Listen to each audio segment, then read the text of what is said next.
You're making us look bad, Bennett. The other crews are already 2 days ahead. I didn't look up from my clipboard, just kept checking the pressure gauges on the main drill shaft, making notes in columns that had to match up perfectly or we'd have problems. Big ones.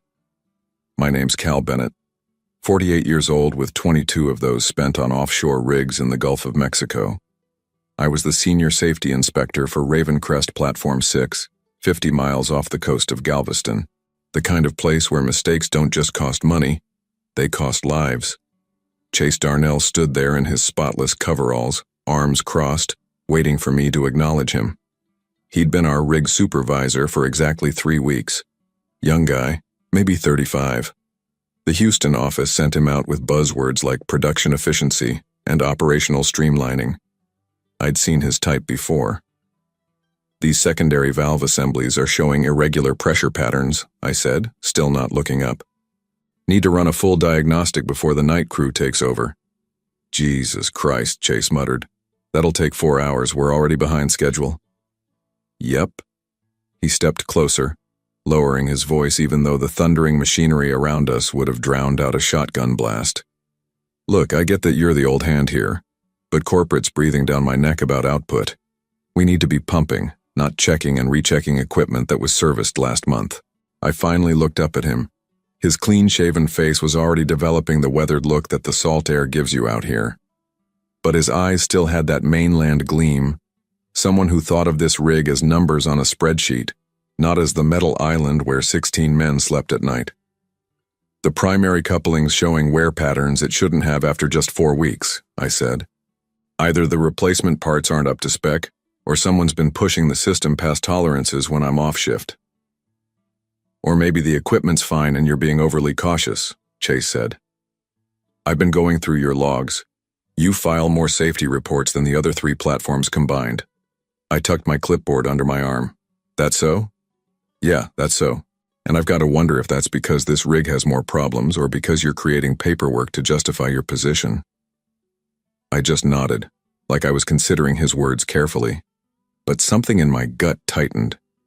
I'd been feeling it for weeks now, that slow-building pressure that tells you something's wrong long before the gauges do. I'll have the report on your desk by end of shift, I said, turning back to the valves. Make it quick, he said. We've got drilling targets to hit. He walked away and I watched him go. The pit in my stomach grew deeper. I came up through the ranks the old way. Started as a roughneck when I was 26. After 5 years in the Navy taught me how machines worked and how they failed. Back then, the Gulf was like the Wild West. Companies cutting corners, men losing fingers, or worse. My 3rd year, I watched a pressure valve blow on an adjacent platform. The explosion killed 3 men. One of them had shown me pictures of his newborn daughter the night before. After that, I got religious about safety protocols, studied every manual, took night classes in mechanical engineering, worked my way up to equipment specialist, then safety officer. Got a reputation as the guy who wouldn't sign off on drilling until everything checked out. Some crews hated me for it at first, until they realized I was protecting their lives more than the company's equipment. My ex-wife Vanessa never understood why I turned down promotions to management positions on shore. You could wear a tie, have weekends off, she'd say. But she didn't get that I needed to be on the platforms, eyes on the machinery. Can't inspect a drill bit from a desk in Houston. When she left 8 years ago, she said it was because of the 14-day rotations away from home, but I knew it was really because even when I was home, my mind was often still offshore, thinking about procedure adjustments or maintenance schedules. Some men are built for family life. I was built for keeping other men alive. 2 months before Chase showed up, I started noticing changes. New equipment arriving with inspection certificates but no actual inspection marks.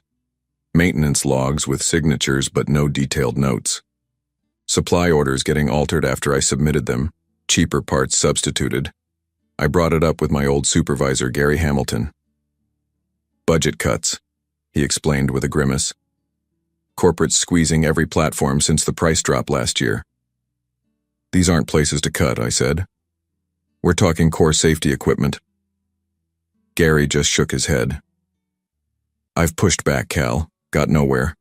They're bringing in some new blood to optimize operations. That's the exact phrase they used. 2 weeks later, Gary was gone, offered early retirement. The crew threw him a goodbye party in the mess hall.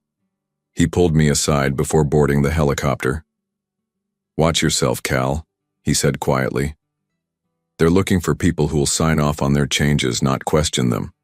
I nodded. "I know." He gripped my shoulder. "Document everything. Every shortcut, every substitution. Build a record."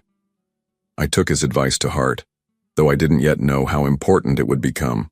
The morning it all came to a head, I was running checks on the blowout preventer, the massive set of valves designed to seal the wellbore if pressure control was lost. Last line of defense against a catastrophic failure, the kind that had killed 11 men and spilled millions of barrels of oil in 2010, just 100 miles from where I was standing. My assistant, Jason Parker, was helping me run the diagnostic sequence when I noticed it. The hydraulic fluid levels were low, too low, and the fluid that was there had particulate contamination, tiny metal shavings that shouldn't be there indicating internal wear. "This has been serviced, right?" I asked Jason, though I already knew the answer from the maintenance log I'd reviewed. "Yes, sir," he said. "Last week, while you were on shore. Mr. Darnell signed off on it personally." I felt a cold weight settle in my stomach. A supervisor signing off on mechanical work was unusual, almost unheard of. "Go get me the replacement parts inventory," I said quietly. "The ones checked out for this service." Jason returned 15 minutes later with the inventory sheet. One glance told me everything. They'd used aftermarket parts, cheaper, unauthorized components that didn't meet the manufacturer's specifications. The kind of corner cutting that would save thousands in the short term, but could cost millions, and lives, if things went wrong. I took photographs with my phone, added them to the file I'd been building for months. Then I called for a full testing shutdown of the BOP system. Within an hour, Chase stormed into the testing area. "What the hell is this?" he demanded. "We're in the middle of a drilling sequence." "Blowout preventer isn't functioning properly," I said evenly. "We need to replace components and run a full recertification." "Bullshit," he spat. "It was just serviced. I signed off on it myself." "Yeah," I nodded. "That's part of the problem." His face flushed. "Meaning what?" "Meaning whoever did that service used non-spec parts. Meaning whoever signed off on it either didn't know what they were looking at or didn't care." The crew around us had gone quiet, watching the confrontation unfold. "You're done, Bennett," Chase said, his voice dropping to a dangerous level. "Pack your gear.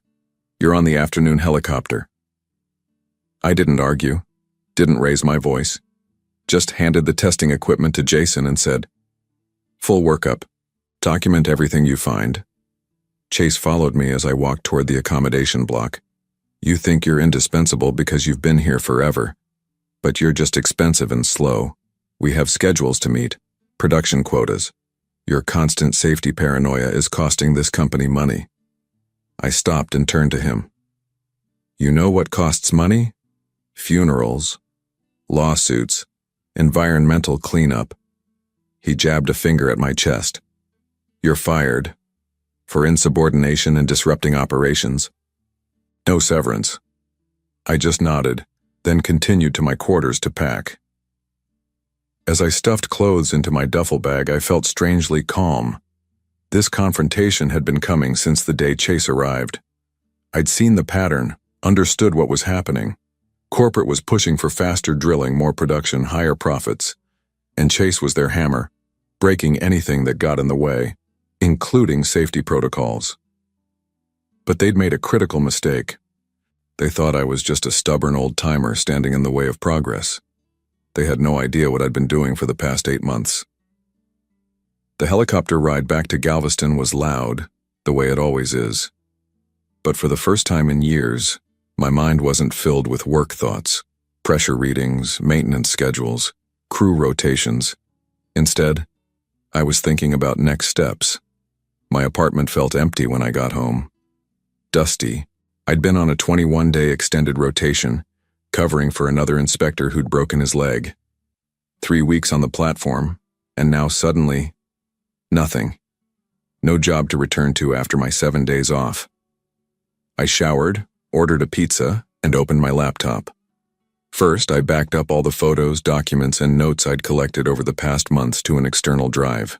Then I drafted an email to the Human Resources Department at Ravencrest Energy.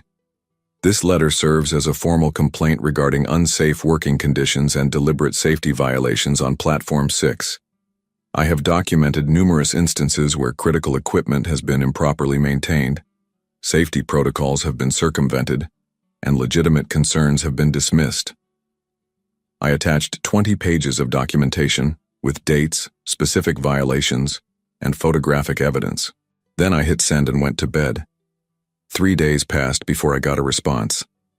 Not from HR, but from Lawrence Wilson, Ravencrest's corporate legal counsel. The message was brief, professional, and clearly crafted to shut me down. Mr. Bennett, we have received your complaint and conducted a thorough internal review. Our findings indicate that all operations on Platform 6 are being conducted within acceptable safety parameters. Your termination was due to documented performance issues and creating unnecessary delays in production. Any further communication containing unfounded accusations against Ravencrest Energy may result in legal action for defamation. Regards, Lawrence Wilson, Chief Legal Officer. I read it twice, then closed my laptop. I wasn't surprised, but some part of me had hoped the company might actually care about the safety issues I'd flagged. Stupid, really. The next morning, I made 2 phone calls. The first was to Alex Reeves, a former colleague who now worked for Blue Water Offshore, a competitor. We met for lunch at a seafood place near the harbor. Ravencrest has been cutting corners for months, Alex said, picking at his grilled fish. It's not just your platform, they're under pressure from shareholders after that dry well they hit last quarter. Stock's down 18%. They're going to get someone killed, I said. Alex nodded. Probably, but unless something happens, they'll keep pushing the limits. He lowered his voice. Look, Cal, we might have a position opening up next month. Senior safety specialist. Not quite what you were doing, but... Thanks, I said. But I think I need to see this through first. My second call was to the regional office of the Bureau of Safety and Environmental Enforcement. I'd been sending them copies of my reports all along. It was standard procedure. But I needed to make sure they understood what was happening.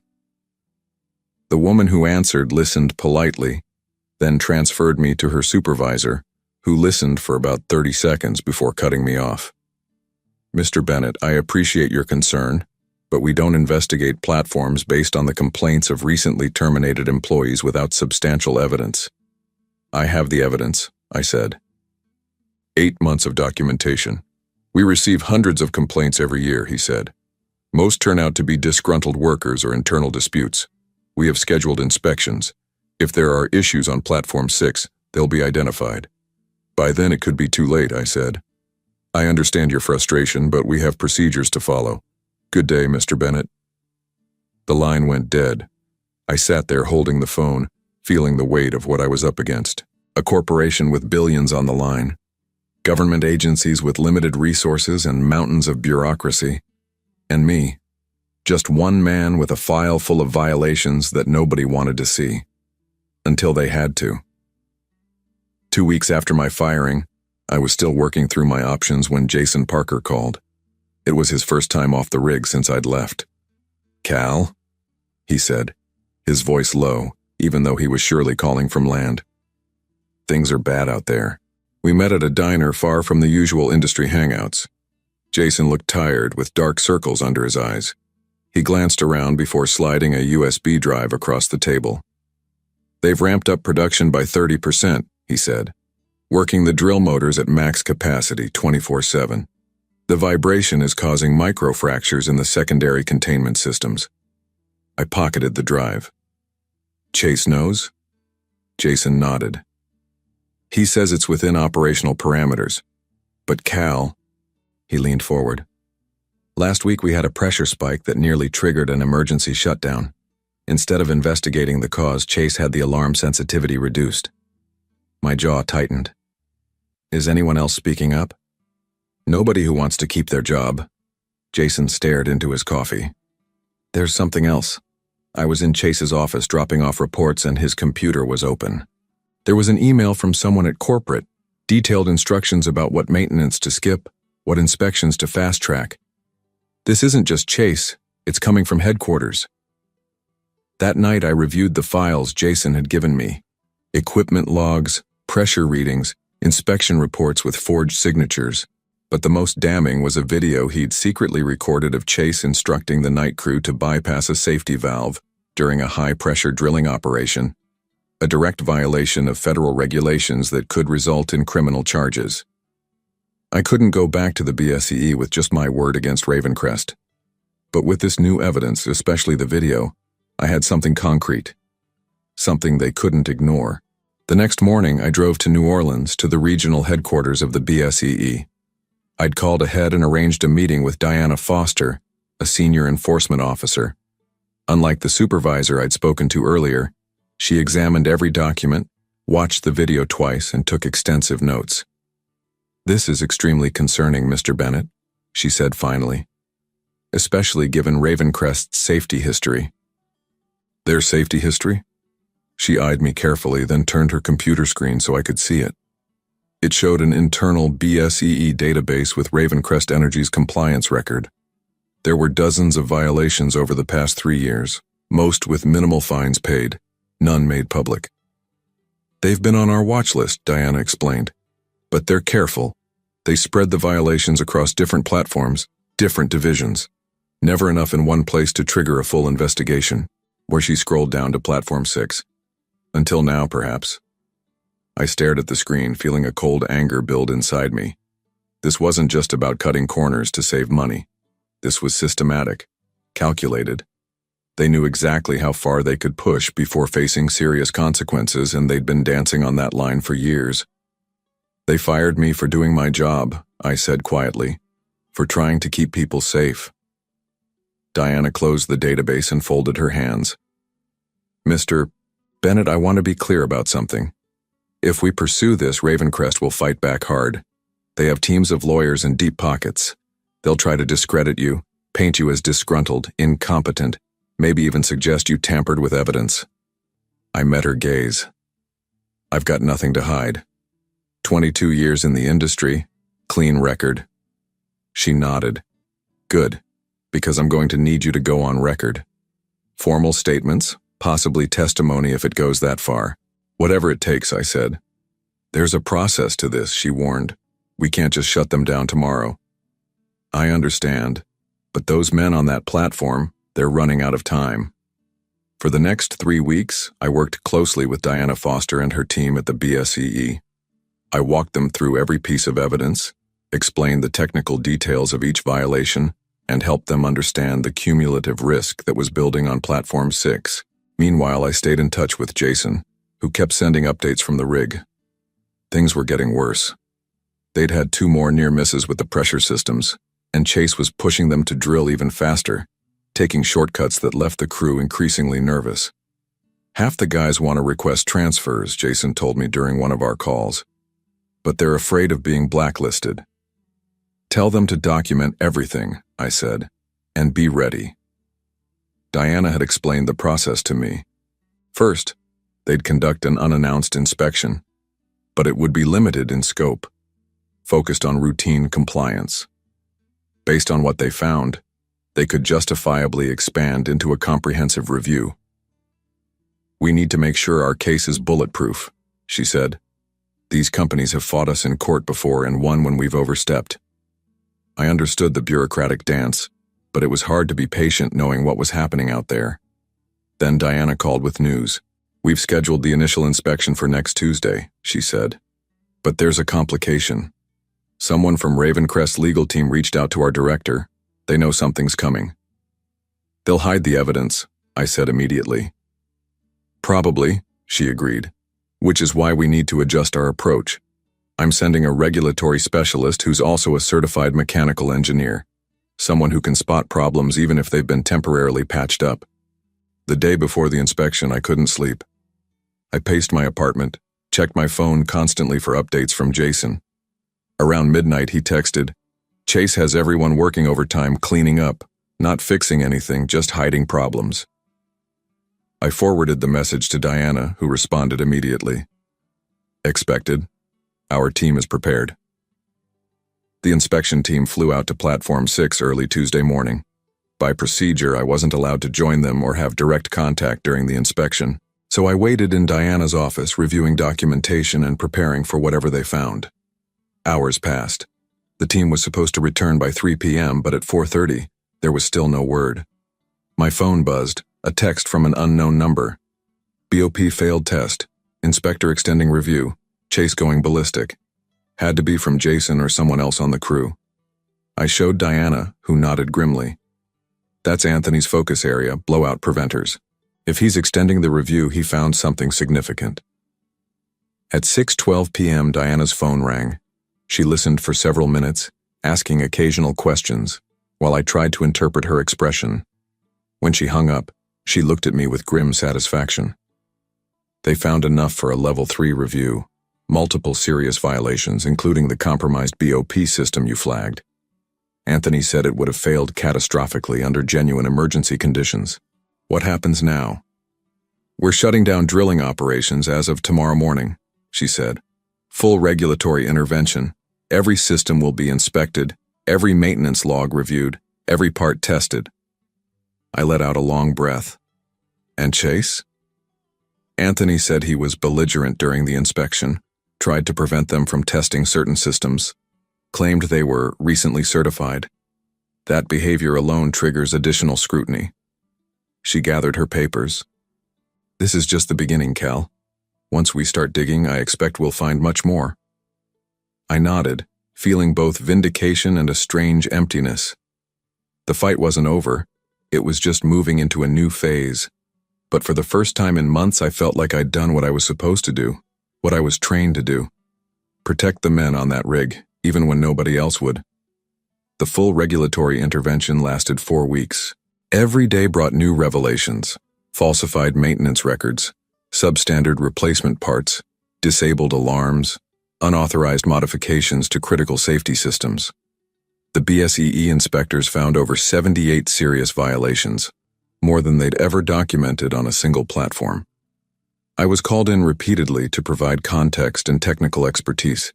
Each time I walked into the BSEE offices, I passed lawyers from Ravencrest Energy, their faces growing grimmer by the day. Twice I saw Chase Darnell in the waiting area. He wouldn't meet my eyes. Diana kept me updated on the findings and the escalating consequences. We've issued daily fines of $1.2 million for continued non-compliance, she told me one afternoon. And we've expanded the investigation to 3 other Ravencrest platforms based on what we found.